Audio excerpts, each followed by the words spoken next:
We're going to be going to certain pets and exotics today to check on our green tree python, see when we can actually bring him home. He's just coming up to the time where we're about ready to bring him home, so we're going to do that. The real reason for going here was we need to pick up some reptile supplies. We've got a build video coming up. You know Wish, our Chinese house gecko, the one that came to the UK by mistake in a shipment full of food. We've actually got to go and pick up some bits to build his forever home. That'll be funny. First, I need some energy.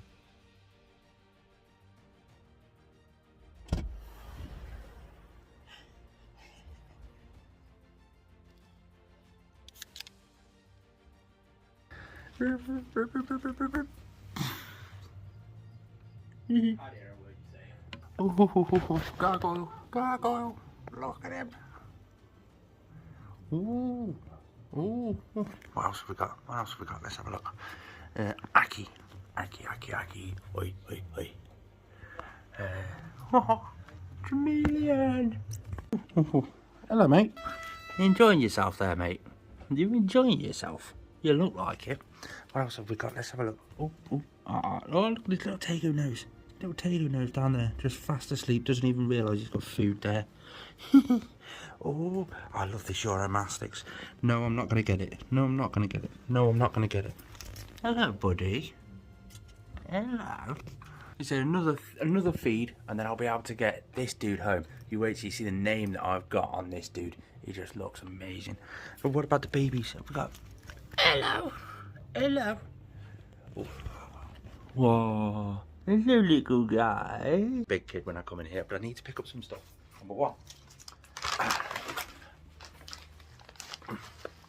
BioLife filtration.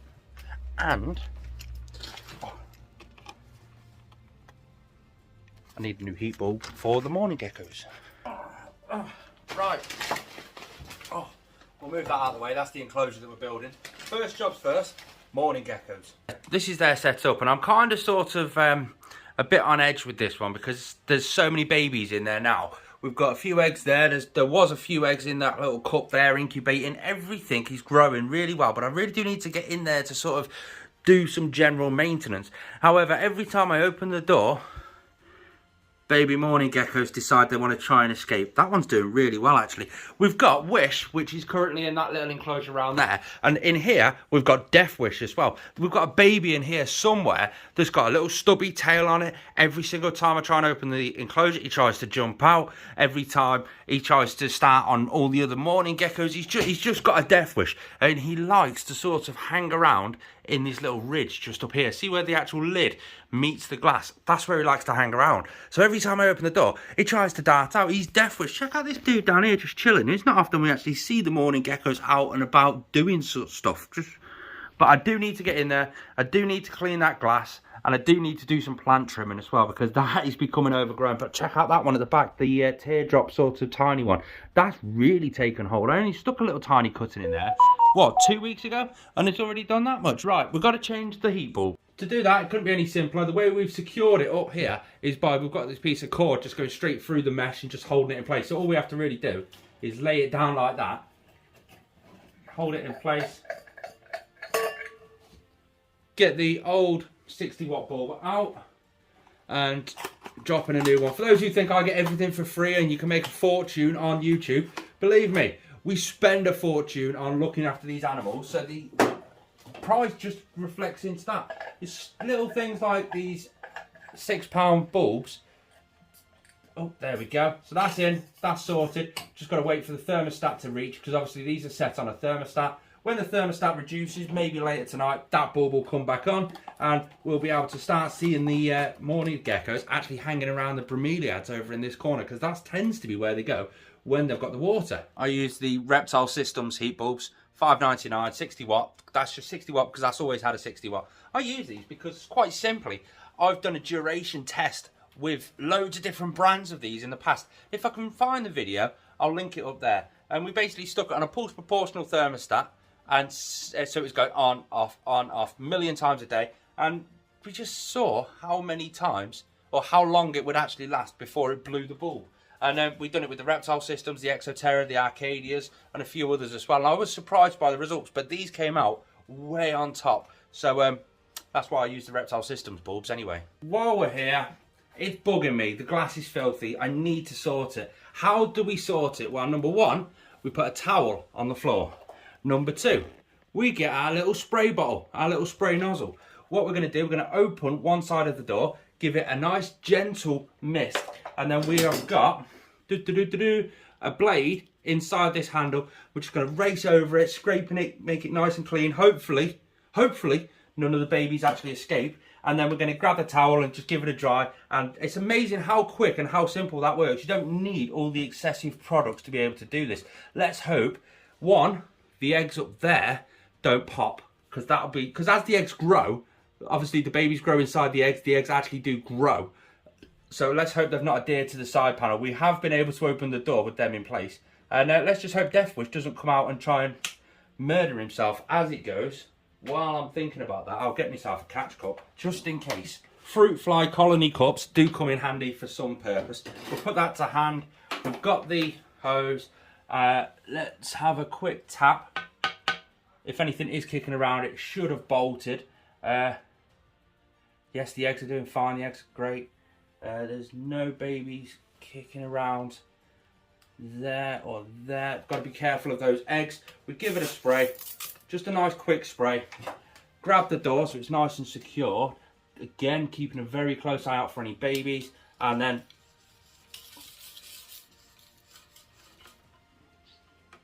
there you go. You can instantly see the difference between that to that. I mean, you can instantly see the difference massively. They're actually chirping in there as well. So now time to get the other door done. Then that's this done. Have you guys got any little housewife tales on how to clean the glass a little bit better? The easier ways of doing it? Just let us know in the comments down below so everybody else can have a read. But look at the difference already. That's amazing. Now, we actually noticed quite a bit of fungal growth in the substrate layers right at the back of the enclosure in the darker areas. So we're going to add in some springtails. Just a bit of a healthier hit to the enclosure, just to give it that bit of extra to get it going again. But, I mean, the springtails could be populated really well, but it just might not be enough to cope with that. So we're going to add in some more anyway. The way we actually culture our own springtails is we got a little tub of springtails and we split it into 4 little tubs just like this. We added some charcoal, bog standard barbecue charcoal, and we added a little bit of water so that the animals in there, the springtails, have got dry areas and wet areas. The way we do that, we just leave them. We feed them on, where is it? There we go. We have got the Aquarium Systems krill pellets. That's what we feed them. It's an omnivore diet. I mean, you can use the black pellet as well, but the black pellet is for more the carnivorous side of things. So for you stuff like your dairy cow isopods, those black pellets are absolutely amazing for. And yeah, when we want to go and actually physically use these in the enclosure, we add a bit more water, the springtails will float, and then we pour the water straight into the substrate layers, and that's how we transfer them into this enclosure. It is so simple, so easy, and it just works. When something just works, you tend not to question it too much. And I just go straight in with the water. There we go, there's loads in here. That's a good, nice, healthy hit. And pour the water straight into the enclosure, top up the water levels in there, and then we shut it back up again. That is how you add in springtails into your enclosure when you breed your own springtails. What I want to do is try and get some of those dead leaves off the bottom of the bromeliads. Just ideally, that's what I'd like to do. So I'll get in there in a day or two, let them settle in, I'll give them a good mist tonight, and then we'll do it again. But I found a new place where they're possibly going to be hiding. Look at that. They've burrowed a hole into the actual background of the enclosure. And you can't really see it on the outside, but I can see it up there. And I've just seen one pop his head out of there. How fascinating is that? There's so many mourning geckos in here now. The babies are doing great. I wonder if the eggs inside there have actually hatched. Let's have a quick look. Again, nice and gentle. Move that up out of the way because that's the rain system that's there. Now let's have a look. Ideally, we could just do that, and there should be 2 eggs. Oh. There's 4 eggs in there now. 4. How cool is that? We've got 2 more eggs in there than we actually thought. So I'm tempted to actually remove that out of there and put it somewhere else because we've still got 2 eggs up there as well. Ooh, we've got more babies than we thought. But the enclosure we're designing and we're doing for Wish, our Chinese house gecko, is this mantis den enclosure. Now, there's not many people that would take one of these enclosures and turn it into fully bioactive, solely because they're not water resistant, they're not watertight, and they don't do very well like that. However, me and the guys over at Mantis Den have been coming together to try and make it so that it can be done. You can make a small, fully naturalistic, fully bioactive setup. I mean, I've done it myself. I've got one sat over there. I've got another one sat up there that are fully bioactive. How do I do it? Quite simply, we silicone all the edges down the bottom. You're granted that's not pretty, but you'll see all of the process on how to build this in the next video that's going to be on this YouTube channel, because that's what we're going to do. So if you want to see this full build video, make sure you hit subscribe. This is where we're going to start seeing them coming out and going absolutely insane. When I've got that in my hand, I'm just constantly shaking it to keep them all off the sides. Again, gently open it up. And then, boof, just launch them in. I'm putting more than I should have, because I should have saved some of those for the other animals. But anyway, let's have a quick closer look and see what the animals are going to do.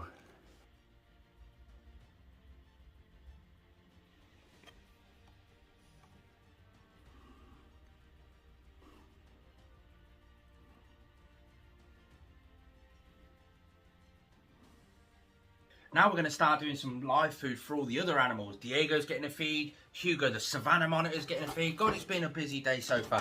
I'm actually going to leave the lid on this, to be honest. This is just a normal, bog standard faunatarium, but because I have so many live food items to actually feed out to all my animals, I do it in this. And again, with the calcium, I'm going to drop quite a bit in here because, oh, that was quite a bit. And we've got locusts. We actually went to the reptile shop and picked up these while we were there, solely because I don't really want to dip into my live food breeding this week, because it's not doing great. And why not while I'm here? So we've got this, 2 locusts, we've got 2 super worms, and we're just going to chuck them all in here, except for a few of the locusts I'm going to chuck in with my locust breeding farm, solely because I want to have new blood in there. Constant circulation of young growing up to old, and that way we're not just going to get all the adults breeding at the same time, then they're all dying off at the same time, then we've got to wait for all the babies to grow up and stuff. So let's get this sorted. Ooh, let's feed. I've done the mistake of actually leaving some of the live food here right next to him, because he's going, oh, he's shedding, he's going insane. Oh, you're going to come back this way? He knows what's happening. Bless his little cotton socks. Let's get him a locust. Can have a baby locust for starters, mate. You're going to come up this way. Oh, there we go. Let's get him another one, because he's a tar and he loves to be hand-fed. They're jumping all over the place. They're jumping on. There you go. There you go. Boof, this way. This way, mate. This way. Oh. Yeah, good lad. Do you want another? Yeah, good. Then we go over to the male leopard gecko. Now, obviously, male leopard gecko, fast asleep. He can have some worms over in his food bowl, ready for when he wakes up through the night. We're going to do exactly the same for Millie, our other leopard gecko. She's in this enclosure just here. Food bowl just down there. She's tucked up way underneath there. You might be out there's her tail. Oh, she flinched. She flinched. That's Millie, the leopard gecko. Now, if you like build videos and enclosure builds just like this one, I mean, that's absolutely amazing. That isn't a sand surface. It's a solid surface with all this natural slate. If you love this, make sure you do hit subscribe and that like button, because I really enjoy doing this sort of stuff. You know what's coming, don't you, mate? You're next. Now, with monitors, they're so intelligent, we like to enrich them. If you don't enrich them mentally, physically, and just get them thinking, then they can start getting really bored and things just go really, really bad and downhill really fast. The way we're going to enrich him on the feeding this time is we've got a little cup like this. You can just about see through the side of it. Again, it's that famous cup. We've got all the super worms in there, all of his super worms. We're just going to put it in and see what he does. We're hoping he comes up, nips it, tries to get in the sides, realises he can't do it, and then try and think of other ways of doing it. He's either going to tip it over, he's either going to climb up and try and get in it. It's just a different way of enriching him. But you watch him go absolutely insane as soon as I open the door. Here we go. And, oh, no, you're over here. So, look, no, there you go. Now see what you can do with that. See what you can do with that. See, he's going at the sides. He knows it's food because he's already tried to bite it off me. See what he does. Oh, what are you going to do? Oh, no, I'm not out here. Oh, There you go, not your food. Oh, what are you going to do, Hugo? Yep, that's your food there. You can hear it, you can see it, you can smell it, you can taste it. So it's food. Oh, see how curious he is, walking around it. He doesn't know what it is. He's trying to think of a way of actually sorting it so that it does what. Oh, he's realised there's no top on it. Oh, poof. See, look at that. How amazing is that? He's using his mind. It's that sort of enrichment that just thrive. They just thrive off that sort of enrichment, trying to figure out how to actually physically get it and do it. Oh, what's he going to do now? What's he going to do? Oh, there you go. He's realised there's no lid on it. Straight in the top. Got a superworm straight away. That's his reward for being like that. Oof, there we go.